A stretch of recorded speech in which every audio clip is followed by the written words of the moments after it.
발생 요인이 나오죠? 자, 이 부분 볼 거예요. 가치 형성 요인과 가치 발생 요인이 나왔습니다. 그럼 가치 형성 요인과 가치 발생 요인 중에서 어떤 게 시험에 잘 낼 것 같아요? 발생 요인, 가치 발생 요인은 24회 이후로 나온 적이 없어요. 가치 발생 요인은 24회 나온 이후로 나온 적이 없고, 요 가치 형성 요인이 나와요. 그럼 가치 형성 요인은 최근에 계속 이것만 내요. 가치 형성 요인은 대상 물건의 경제적 가치에 영향을 미치는 일반 요인, 지역 요인, 개별 요인 이렇게 요것만 낸다고. 요게 감정평가 규칙에 나온 거야. 감정평가 규칙에. 그래서 요 가치 형성 요인은 최근에 보면 한 10여 년 동안 계속 나오는 게 아니라 10여 년 동안 4번 정도 나오는데 계속 여기까지만 나와요. 그럼 가치 형성 요인은 뭐가 가치 형성 요인이냐? 어떤 물건의 경제적 가치에 영향을 미치는 일반 요인, 지역 요인, 개별 요인 이것을 가치 형성 요인이라고 한다. 이것만 계속 내고 있습니다. 이제 밑에 내용이 나오는데 그 내용은 거의 출제하지 않고 있어요. 자, 책 148페이지 가봐요. 책 148페이지. 타이틀이 감정평가에 관한 규칙이네요. 됐나요? 그 감정평가에 관한 규칙 제2조 용어 중에서 4번 볼래 4번. 가치 형성 요인이란 대상 물건의 경제적 가치에 영향을 미치는 일반적 요인, 지역 요인 및 개별 요인 등을 말한다. 우리는 이렇게 해오는 거야. 가치 형성 요인은 경제적 가치 영향을 미치는 일지계, 경제적 가치 일지계, 시장 가치 영향을 미치는 OX, X, 가치 형성 요인은 시장 가치에 영향을 미치는 일지계. 그러면 틀린 말. 무슨 가치? 경제적 가치. 그것만 계속 낸다고. 자, 다시 온 상태로 와서 142쪽 갑니다. 그럼 142쪽 가서 좀 디테일하게 설명해 볼게요. 자, 여러분 이제 최근에 10년 동안 나왔던 건 다 끝났어요. 이렇게. 시장 가치 그럼 틀린 말이고 경제적 가치. 근데 요 이제 가치 형성 요인이 이제 구분되는 거야. 그럼 어떻게 구분돼요? 일지계, 일반 요인, 지역 요인, 개별 요인. 일지계로 구분된다는 거예요. 구분은 일반 요인, 지역 요인, 개별 요인이 있다. 이렇게. 근데 일반 요인은 사회적, 경제적, 행정적 요인이 있다는 거예요. 일지계 이렇게 외우는 거야. 그럼 이제 15년 전에는 이거 별표 5개짜리였어요. 15년 전에 지금 하지 말고 별표 하지 말고 15년 전에는 별표 5개 100% 나왔어. 100% 이거. 근데 지금은 안 나와. 그럼 이거야. 일반 요인 뭐고 지역 요인 뭐고 개별 요인 뭔가 이런 거 물어보지 않아요. 여러분들 일반적이란 말이 무슨 말이에요? 일반적이란 말. 일반적. 이게 무슨 말이고? 아 그래요. 제가 괜히 물어봤습니다. 여러분들 머리 아프게 편안하게 앉으셔야 되는데 일반적이란 말이 거의 모든 이런 뜻입니다. 거의 모든. 봐봐요. 한국 사람은 일반적으로 마늘을 좋아한다. 맞죠? 그 마늘을 싫어하는 사람도 있을 거 아닙니까? 그렇지. 그러니까 모두 마늘을 좋아하는 게 아니라 일반적이란 말은 거의 모든 이런 뜻이라고. 저는 마늘을 그렇게 좋아하지 않습니다. 예? 예외가 있어야 되잖아요. 예를 든 거야 지금. 그러니까 일반적이란 말은 거의 모든. 그럼 일반적 요인이라는 것은 거의 모든 분산에, 즉 우리나라 거의 모든 분산에 영향을 미치는 것. 그것을 일반적 요인이라고 그래. 그럼 일반적 요인은 이렇게 우리나라가 있으면 우리나라 거의 대부분의 부동산에 영향을 미치는 것을 일반적 요인이다 그래요. 요 가치 형성이 있잖아요. 그럼 가치 형성이 이렇게 생각하면 돼요. 가치 형성에는 우리나라에서 이루어지는 모든 현상은 우리나라 분산의 가치에 영향을 미친다. 그게 가치 형성입니다. 그래서 일반적 요인은 우리나라 전부에 영향을 미치는 거. 그럼 지역 요인은 인천에만 영향을 미치는 거, 검단에만 영향을 미치는 거. 개별 요인은 그 부동산, 이 부동산에만 영향을 미치는 거. 이 검단 사거리에게 환승역이 된다면 그럼 이 건물에 경제적 가치 영향을 미치죠? 미치죠. 그걸 개별 요인 한다고. 그것을 지금 제가 설명했던 건 낸다 안 낸다? 안 내. 그러면 15년 전에 여기에 별표 5개가 있는데 이걸 낸단 말이에요. 그럼 일반적 요인은 사회적 요인, 경제적 요인, 행정적 요인 이렇게 나눠지는 거야. 그러면 이제 15년 전에 이렇게 있다고. 다음 가치 형성 요인 중에서 사회적 요인으로만 묶인 것은 그런다고. 경제적 요인으로 묶인 것은 또는 행정적 요인이 아닌 것은 이렇게 물어봐. 그러면 이 사회적 요인은 우리 사회에서 이루어지는 모든 현상을 사회적 요인이라고 그래. 그럼 사회적 요인의 가장 대표적인 게 뭘까? 인구가 계속 감소 추세로 간다면 그럼 아파트의 경제적 가치에 영향을 미칠까 안 미칠까? 미쳐요. 인구가 계속 감소하고 핵가족화가 되고 1인 가족이 24%가 됐다고 했습니다. 혼자 사는 사람들 1인 가족이. 그럼 혼자 사는 사람들이 이렇게 24% 되고 계속 이제 30 이렇게 넘어가면 아파트 넓은 평수가 인기가 많을까 적을까? 적어져요. 차라리 20평대 아파트가 훨씬 더 인기가 높아질 수 있다고.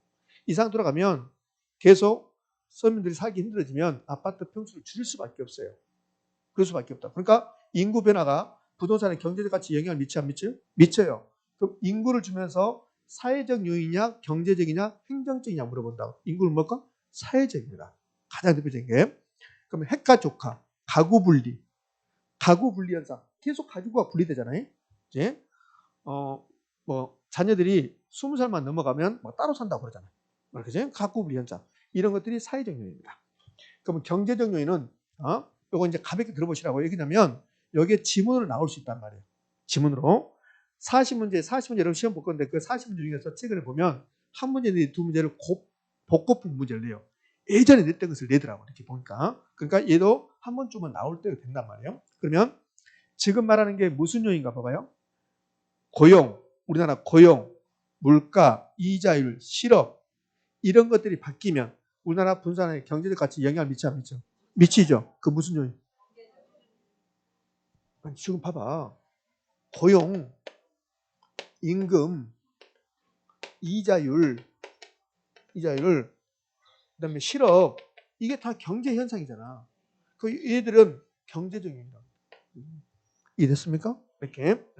그러니까 이거를 전부 다 기억할 필요는 없다는 거예요. 기억하지 말고 그냥 느껴보면 된다고 이렇게. 좀 이따가 중요한 거 하나 써볼 건데요. 그러면 산업 구조가 바뀌었다. 산업 구조가 바뀌었다. 그럼 이 산업 구조가 바뀌면 부동산의 경제적 가치에 영향을 미치거든요. 그럼 산업 구조가 바뀐 것은 경제적입니까? 사회적입니까? 행정적입니까? 산업 구조. 1차 산업보다는 2차 산업, 2차 산업, 3차 산업 이렇게 산업 구조가 바뀌면 경제적이지. 산업 구조가 경제적이지.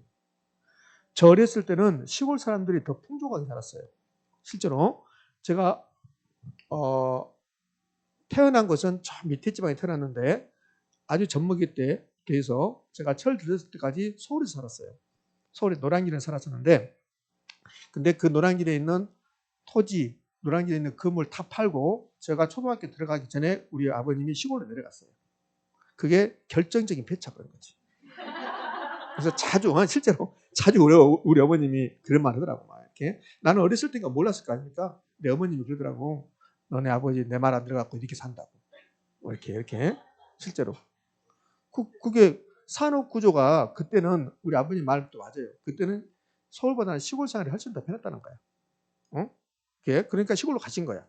그다음에 서울에서는 각박하잖아 아무래도. 옆 사람하고 그렇게 친하지도 않고. 근데 시골에 가면 다 친척이잖아. 그러니까 가서 산 거야.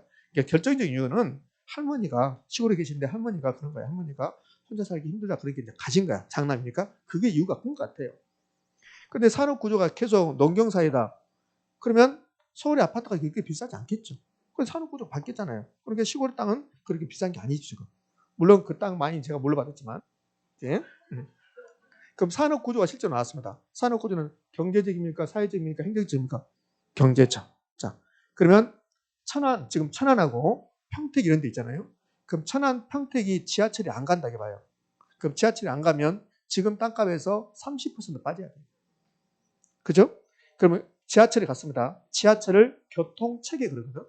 그러면 교통체계는 사회적, 경제적, 행정적, 경제적. 교통체계. 이거 슬프로 써보라고 이제 교통체계. 교통체계가 개선됐다. 여기 이제 경제적입니다. 그다음에 산업구조. 산업구조가 바뀌었다. 이게 경제적입니다. 그다음에 세부담. 세금 부담. 내가 세금을 얼마 부담하냐. 이 세부담이 경제적입니다.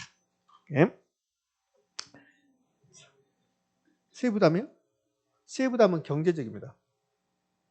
세부담은 행정적 아닙니다. 좋아요. 실제 시험 문제 앞에 이거 봅시다. 왜 행정적이라고 했어요? 어디에 써있어 그렇게? 행정적이라고? 여기에 사회적입니다. 인구, 가족 구성, 교육 및 사회복지 수준. 요 인구만 기억하고 자 경제적 볼래요? 물가, 고용, 임금, 소비, 투자, 산업구조, 교통체계, 세부담에서. 세부담은 경제적이고 그다음에 이제 행정적 가볼게요. 행정적. 이거 사회적이라 행정적인데 행정적입니다. 자, 이거 행정적. 그럼 행정적으로 한번 가볼게요. 이거를 다 외우려 하지 말고 그냥 가볍게 보시라고. 제가 보험 드는 입장에서 이야기하는 거니까. 그럼 행정적은 국가가 하는 거야. 그러면 국토계획 및 이용에 관한 법률에서 용도지역이 개편돼요. 그럼 용도지역이 지금은 용도지역이 몇 개가 줄어들고 막 개편돼. 뭐 개발 제한구 이런 거 없애버려. 그러면 제도가 바뀐 거야. 제도가. 그 부동산 정책이 바뀌면 부동산 경제적 가치 영향 미쳐요? 안 미쳐요? 미쳐요. 그럼 세금 제도가 바뀌면 종부세가 없어진다든지 양도소득세가 낮춰준다든지 상속세를 낮춘다든지 이렇게 되면 그럼 경제적 가치 영향 미쳐요? 안 미쳐요? 미쳐요. 그럼 제도가 국가가 하는 거야. 그러면 어떤 계획이 바뀌었다. 제도가 바뀌었다. 부동산 정책이 바뀌었다. 경제적 가치 영향을 미치겠죠. 그게 뭡니까? 행정적. 그래서 토지에 관한 계획, 규제의 상태, 부동산 규제를 강화하고 있어요. 그럼 경제적 가치 영향을 미치겠죠. 토지 및 주택 정책, 세제의 상태. 요 세부담의 상태하고 세제의 상태가 다른 말이에요. 그러면 세제의 상태는 세금 제도야. 세금 제도. 요 세제 트리오가 아니라 세금 제도. 세금 제도. 무슨 말인지 모르는 사람도 있어요, 지금? 무슨 말인지 모르는 사람도 그냥 하고. 요 세제가 트리오가 아니라 한자로 쓰면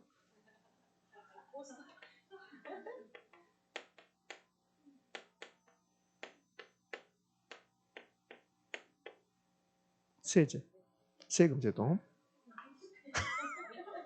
어젯밤에 잠을 늦게 잤습니다. 요거 한번 쓸 때 1시간, 요것도 1시간, 2시간 걸려서 12시부터 해서 이거 써야 된다. 12시 잠 들어서 이거 써야 되는데 그래서 일어나서 요거 쓰느라고 늦게 잠들었어요. 2시부터 자가지고 힘들 죽겠네. 네. 여기에 나왔단 말이죠. 네. 그러니까 제가 15년 전에 이게 별표 다 시켰는데 그 중간에 한 10여 년 전에 이걸 내요. 이거 세제의 상태는 행정적이고 세부담 상태는 경제적이다. 이렇게 냈습니다. 이렇게. 자, 그럼 가치 형성이 다 끝났어요. 다시 이제 원상대로 가볼게요. 요것만 좀 기억하시고 이제 여기 갑니다. 요 가치 형성이 다 끝났네. 이렇게. 그냥 가볍게 보는 거야 이렇게. 자, 그러면 연습. 혹시라도 이게 나오는데 여기 나왔는데 경제 용어가 나왔어요. 경제 용어. 고용, 물가, 실업, 이자율. 그리고 뭐요? 경제적. 세부담의 상태. 경제적. 세부담 내가 돈이야 돈. 경제적. 산업구조. 경제적. 교통체계. 경제적. 세제. 행정적. 끝. 그럼 이런 것들은 인구, 고용, 물가, 실업, 산업구조, 교통체계, 규제의 정도는 고정되어 있다, 변동한다. 변동. 특징 늘 변동한다. 유동성이다. 이거 외우지 말아요. 봐요. 가치 형성연의 특징은 변동한다. 이거 외우지 말라고. 당연히 변동하겠지. 그러면 이게 변동하면 이 가치 형성연이 변동하면 부동산 가치도 변동하고 그럼 가격도 변동한다 안 한다? 한다. 그걸 변동연칙이라고 그래. 부동산 가격이 늘 변동한다. 변동연칙.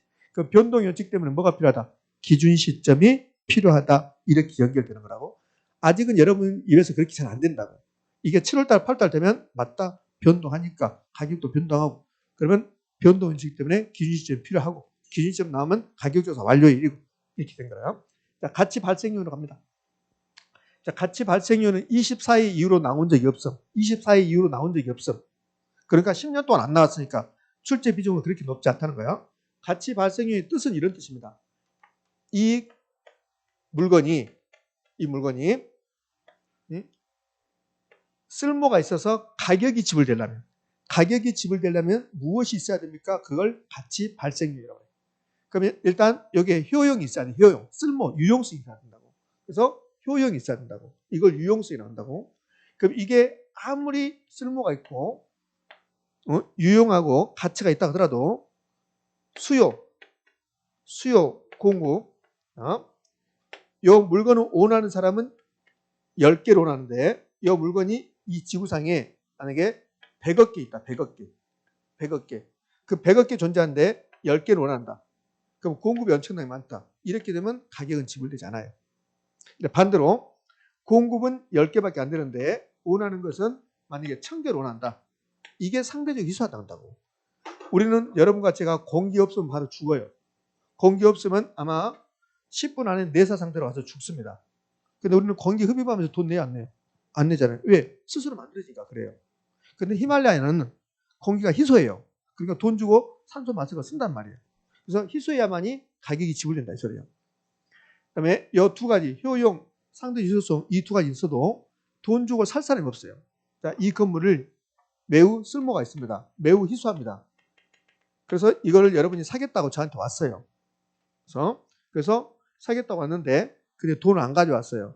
그러면 가격이 지불되지 않는 거라고. 그러면 여기에 가격이 지불되려면 살 의사와 지불 능력이 있는 유효 수요가 있어야 돼. 유효수요.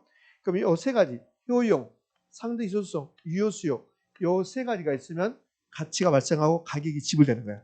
이 세 가지를 가치 발생률 이렇게 한다고. 그런데 요 이전성이라는 것을 추구하는 사람들 나타나. 그러니까 원래 가치 발생률은 효상 유 여기까지라고 여기까지인데 요 이전성을 추구하는 사람이 나타난다고. 미국의 부동산 학자 중에서 링이라는 분이 있는데 그분이 이렇게 주장하는 거야. 가치 발생 요인 요 세 가지 이렇게 효, 상, 유 이거 맞다. 맞는데 내 생각은 이것도 포함된다 이렇게 주장하는 거야. 이렇게. 자, 그러면 요 이전성이 무슨 말이냐면 이런 거예요. 이 건물이 여러분이 봤을 때 쓸모가 있어요.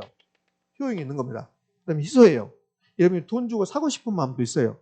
여기까지 유효수도 있어요. 그래서 이걸 사겠다고 여러분이 저한테 왔어요.